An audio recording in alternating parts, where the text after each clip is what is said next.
Because the Justice Department is now investigating this case, there are more questions about domestic terrorism and civil rights violations. A recent report from the Department of Justice says the threat from domestic terrorism is greater than ISIS. Former FBI Deputy Director Timothy Murphy is with us now from Washington.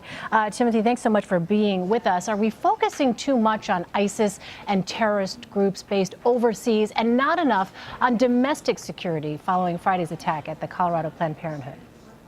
I don't think we're focusing too much on one or the other, but I think it's great to educate the public in understanding that ISIS has not killed as many people or U.S. citizens in this country as domestic terrorism has over the last 20 years, or even since 9/11.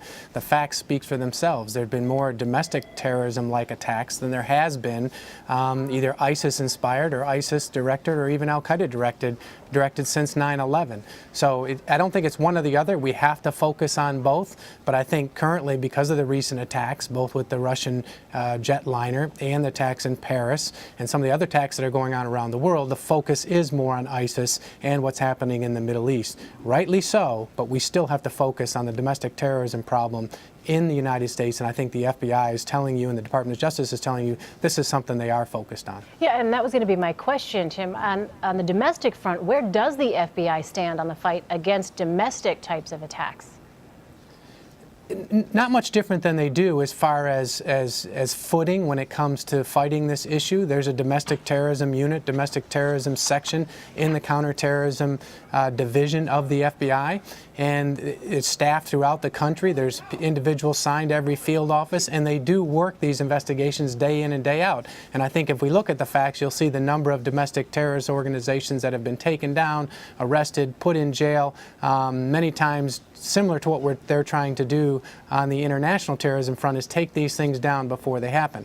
I think what you saw in Colorado, I'm not sure you could have gotten ahead of that threat. There hasn't been any facts or intel out that show this individual gave an indication he was going to attack this Planned Parenthood clinic on this day and time.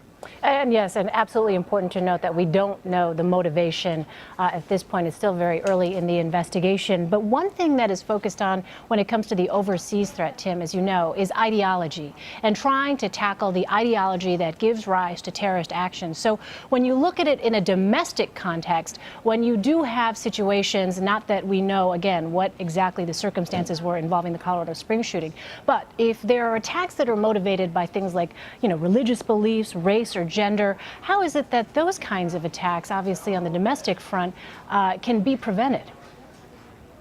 Well, similar. You're going to use legal process. You're going to use normal investigations. You're going to use tips and leads that come in on somebody's not acting right, enough to where the FBI and Department of Homeland Security can actually open an assessment and look at these groups. This isn't something new. If you look at the attack that just happened in Colorado, this type of attack, if we find out that it was, say, right-wing extremism and his views against abortion, and he attacked this clinic in response to his views, you will find, if you look in the 1990s, we had a number of those attacks across this country. So there's actually been less of those type of attacks recently than there was in the years past. So the FBI will undertake investigations, not only looking at individuals, but look at groups, look at specific groups in this country that are planning attacks or looking to target certain individuals for their beliefs, to further both their political and their social objectives.